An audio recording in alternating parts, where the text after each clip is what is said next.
Hi there. Welcome to The Cusp. I'm Doy Santos, your host. On this edition of The Cusp, we're going to be considering the question of federalism in the Philippines. Consider this.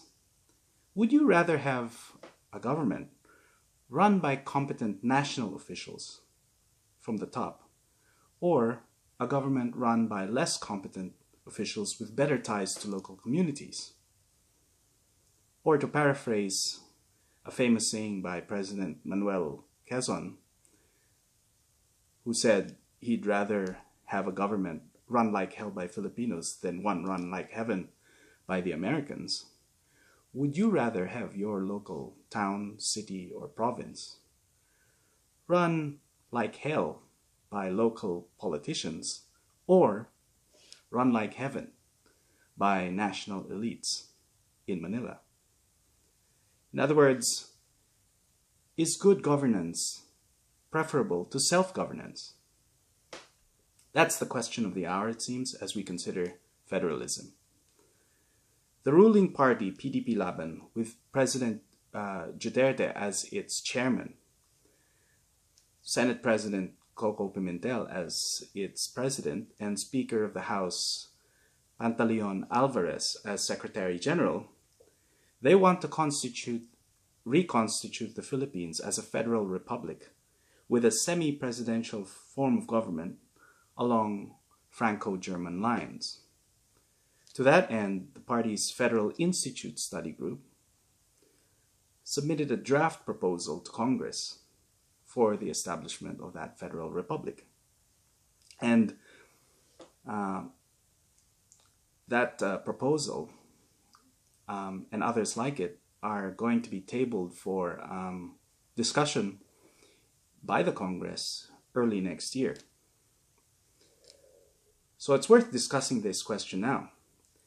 The plan is to switch to a semi-presidential form of government with a president and prime minister, and then to mandate the establishment of a regional and local government code, which would take over from the current local government code of 1991. This regional and local government code would pave the way for the establishment of regional governments.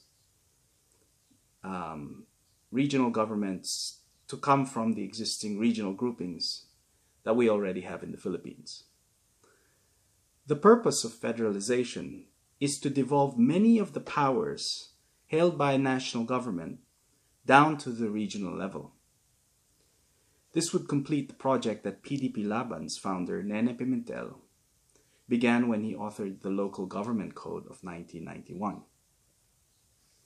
Recall that in 1978, Pimentel Sr. joined Senator Ninoy Aquino's 21-man ticket to contest the interim Batasan Pambansa elections of that year to represent the National Capital Region against the ruling party led by President Marcos's First Lady, Imelda.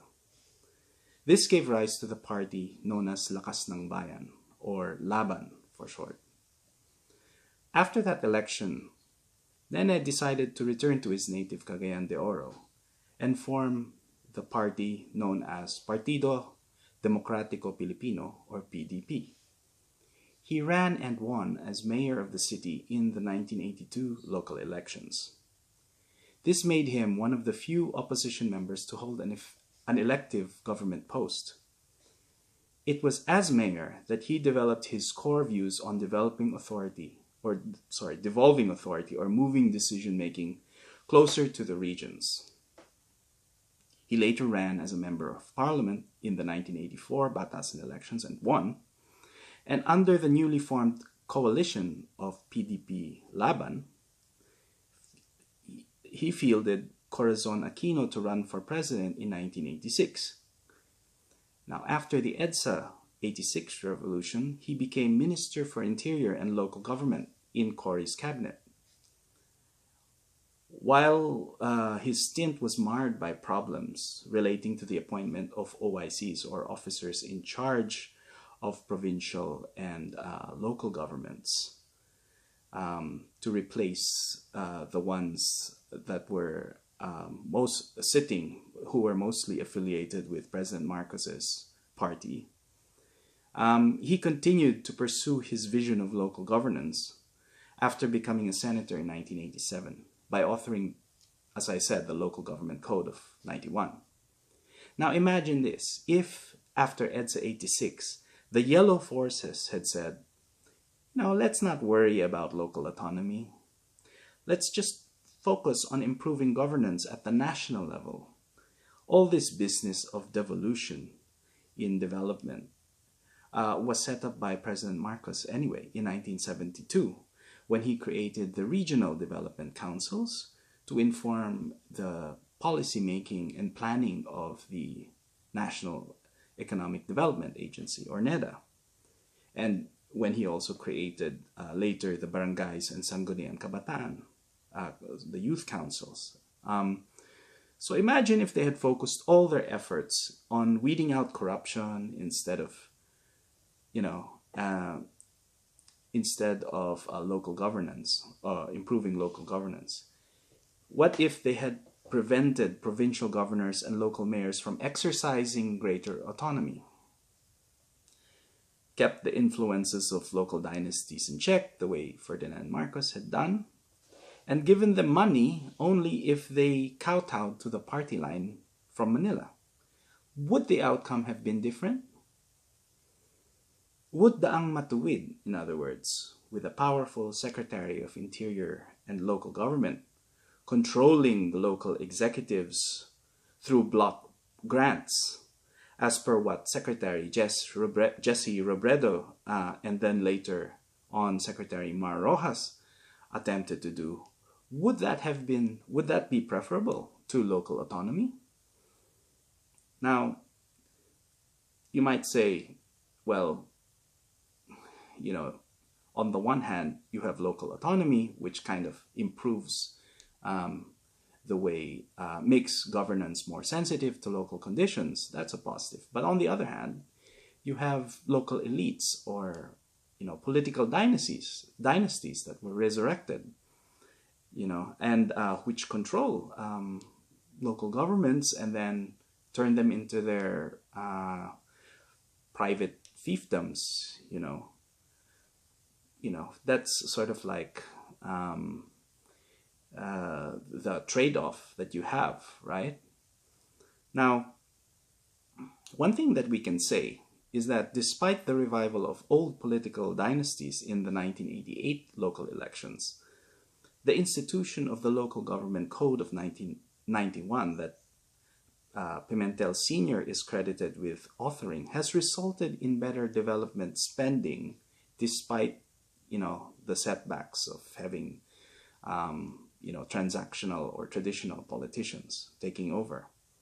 There was a study conducted by the UP School of Economics, authored by the former Dean Professor Raul Fabella, along with J.J. Capuno and Orville Solon, which, basically arrives at the conclusion that local governance, local autonomy has in fact benefited the people. Here's what they found in their study. They say, it is found that incumbent governors improve their re-election chances with higher spending on economic development services, other things being constant. Moreover, governors who are members of political clans also have higher development spending, especially when faced with rival clans. Thus, elections are still an effective disciplining device, more especially when rivalry is intense among political clans. The policy implication, then, is to enhance political competition rather than just ban political dynasties to improve the performance of elected officials under decentralization. So what these three professors from the UP school did was they looked at local elections, and they looked at local governments, which ones were ruled by political clans, whether they had a competing clan in their locality, and they looked at the level of development spending that took place. And this was what they discovered. They tracked this through 3 elections in the following the local government the enactment of the Local Government Code of 1991. And this was the conclusion that they arrived at. Through internal revenue allotments stipulated by the Local Government Code, provincial and city officials got to exercise greater autonomy in allocating resources to help their communities. What these economists discovered was that political dynasties in a province competed to outdo each other in allocating resources to better meet the needs of residents to get re-elected. This was an alternative path to vote buying and coercion through private armies. So in other words, the Philippines moved. When local governance occurred, the fear that, they're just going to turn the provinces into, political fiefdoms, if you like, and rule it, like as local autocrats. This has not really taken place because their rival political clans, through elections, they're able to discipline them, these local elites, to behave in a way that is more or less, in keeping with government officials who are accountable to the people. So fiscal decentralization through the IRA has meant that local governments have gotten greater autonomy to allocate resources within their jurisdictions. This made development spending much more responsive to the needs of local communities, as per the empirical findings. As Fabella et al. Have said, quote, "It is usually claimed that fiscal decentralization leads to more efficient provision of local public services achieved through a better matching of the supply and the demand for such services. The improved matching results from two advantages that local governments have over the national government. Their first advantage is better information about their constituents' preferences that are likely to be heterogeneous across jurisdictions. Local officials then are better able to provide customized public services which lead to improved welfare. However, better information alone is insufficient since, in principle, the national government can also collect data to enhance its targeting of public services." They go on to say, "The real advantage then is that local officials are more directly accountable to their constituents. With the improvements in local public service delivery and in the overall welfare, the citizens' approval of their local governments will manifest in the ballot or by migrating elsewhere, voting with their feet.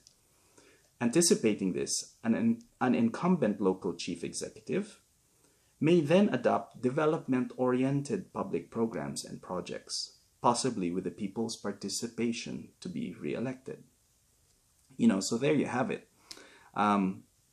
But former Senate President Nene Pimentel considered local autonomy as a mere halfway house towards his ultimate goal of federalism when he sponsored a federalism bill in the Senate back in 2008. As a native of Mindanao, this advocacy is what resonated with the then Davao Mayor Duterte when he decided to run for president under PDP-Laban's banner, headed by Senate President Coco Pimentel, Nene's son. So a lot of the reservations expressed with regard to federalism have been related to that question of, will it just lead to greater concentration of power in the hands of local elites?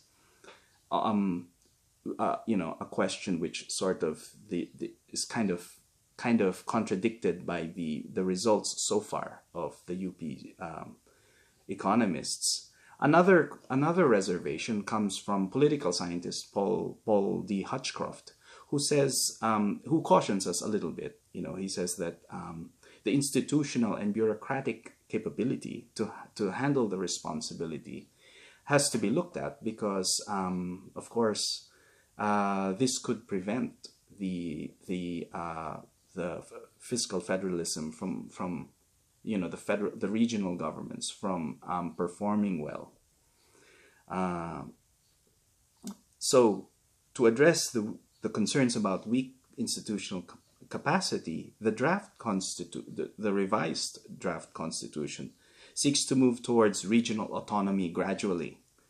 This will follow 3 stages. I would like to quote the executive director of the Federal Institute Federal Institute, Jonathan Malaya, in his description of this 3-step process will be. Step number 1, he says, regional and local government code. So the revised constitution doesn't actually specify how these regional governments would operate. It states, however, that within a span of time after the adoption of the changes, a regional and local government code must be enacted. 18 months from the ratification, in fact, of the amendments to the 1987 Constitution. So this code will be voted on by the new parliament. The code shall define the powers, functions, and responsibilities of regional governments and their constituent local government units. The code shall also provide for the taxing powers and other sources of funds of the regional and local governments, and it shall provide for the creation of an equalisation fund, which shall replace the internal revenue allotment. I'll have a little bit more to say on this in a while. So that's the first step. The second step, after the code is enacted by the new parliament, is the establishment of regional commissions. So it doesn't go straight from, enactment of the, local government, regional and local government code to regional government straight away. There's this transitory regional commissions that will take the role of regional administration. Once the code is passed, he says that the regional governments are deemed created, but in order to save on government resources and do away with the need for new elections for regional positions, the regional governments in the interim shall be governed through regional commissions. Each commission shall be composed of the incumbent governors of provinces and mayors of highly urbanized cities and independent component cities within the region. So this is similar to the current regional development councils. This would be nothing new to the governors and mayors. The regional commissions shall serve as the interim regional government, acting as a collegial body with both executive and legislative powers. And, so the rationale for establishing the commission as an interim body is, first of all, to save on money, reduce the cost, since these commissioners are already being paid the salary by their provincial and local government units. Secondly, he says that it would do away with the need for new elections, which takes time and entails cost. So the first two are primarily cost. And then thirdly, it allows the constituent units to determine the agenda of the regional governments until such time that the region can transition to a regular regional government through an organic act. So the regional commission basically paves the way for the establishment of regional governments through a regional organic act, which is the third step. And the proposed revision to the Constitution says that within 5 to 10 years from the establishment of the regional government, the Regional Commission shall submit to Parliament for approval a proposed Regional Organic Act, more responsive to the needs, culture, and aspirations of the region.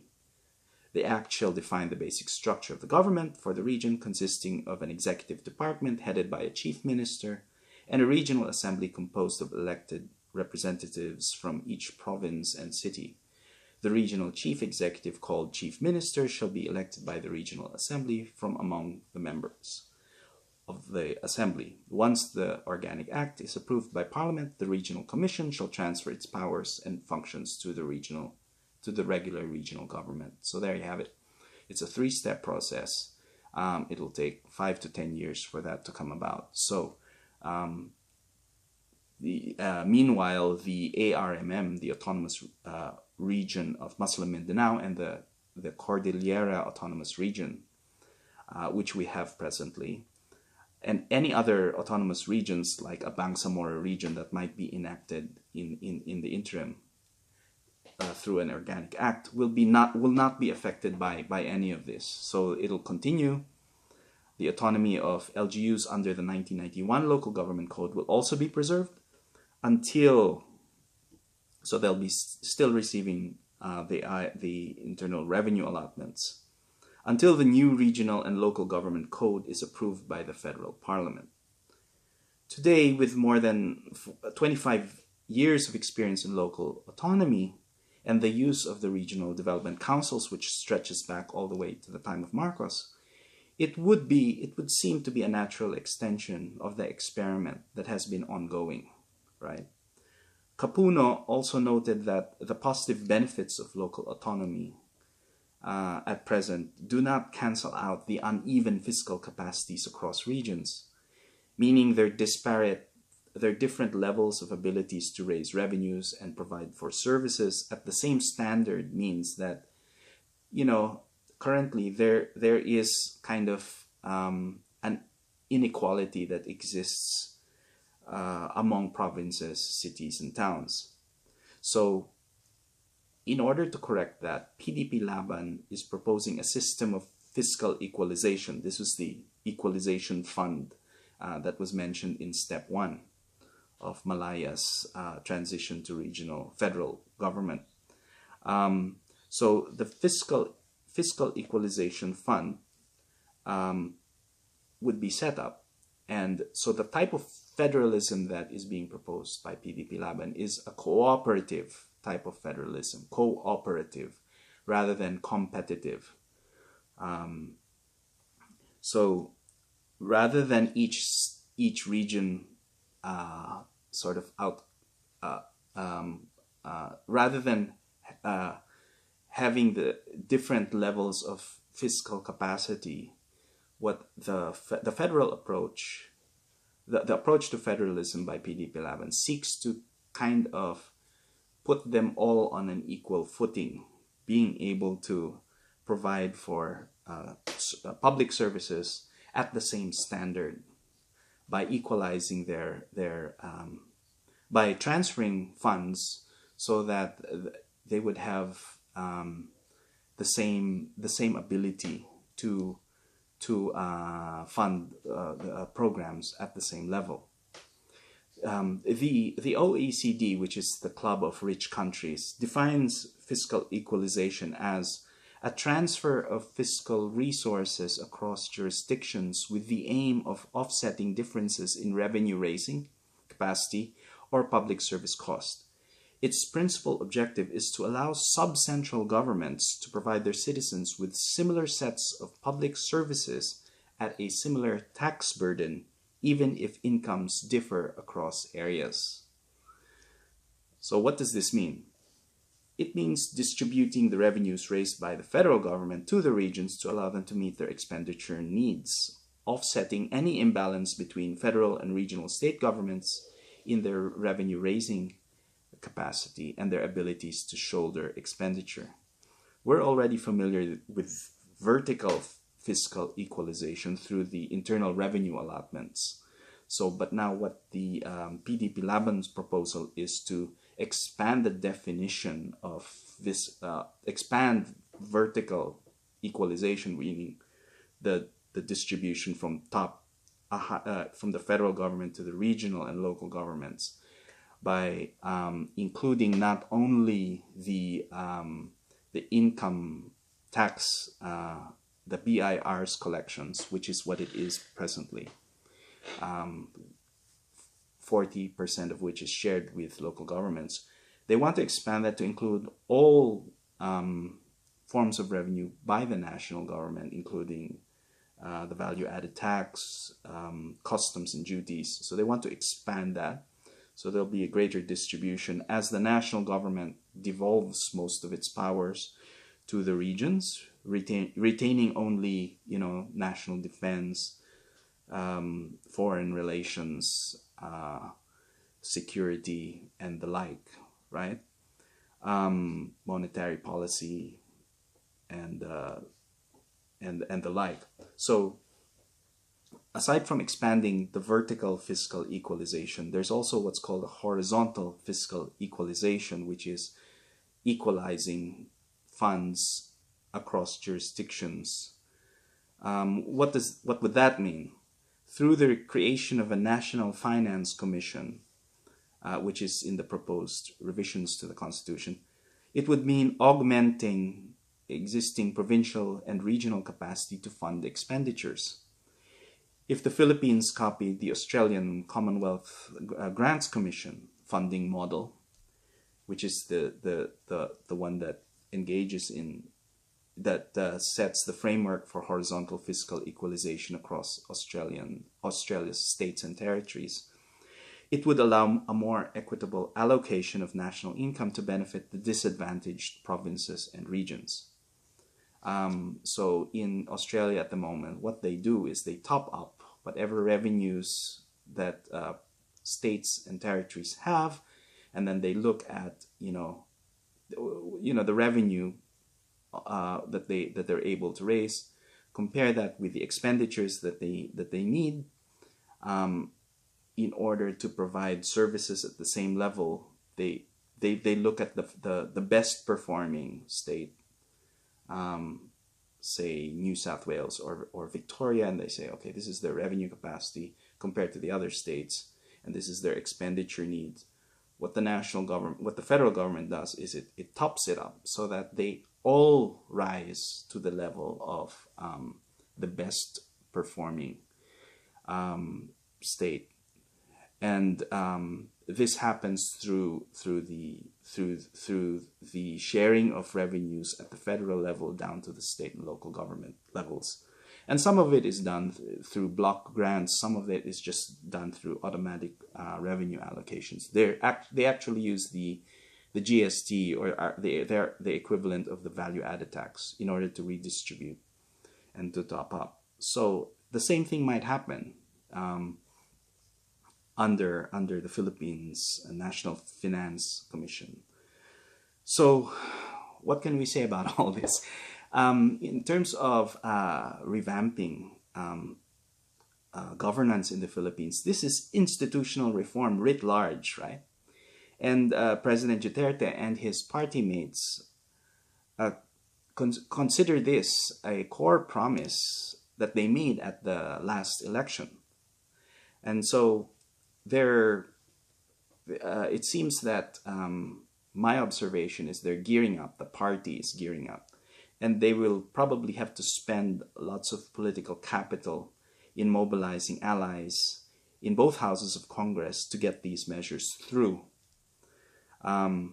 It's based on a philosophical position that self-rule or self-governance is better than good governance. But as we showed, self-governance ultimately leads to better governance because of the accountability, the better accountability that local officials have, because they're in the coalface, they're closer to the people. But this is not all that's needed to improve the current system. We will also have to deal with the reality of political dynasties and the immaturity of political parties. That too is being tackled by the proposed constitutional reforms, which we will tackle on the second installment of this series on the question of federalism. So that concludes the first part of this series on the question of federalism. I hope you have enjoyed it so far, and we'll tune in next time when we continue with the other amendments to the Philippine Constitution. Throw me a line or a question, leave a comment if you like on Twitter or on Facebook, and visit the website of the podcast that's appearing on your screen at the moment. I look forward to seeing you, as always, once again on the next edition of The Cusp.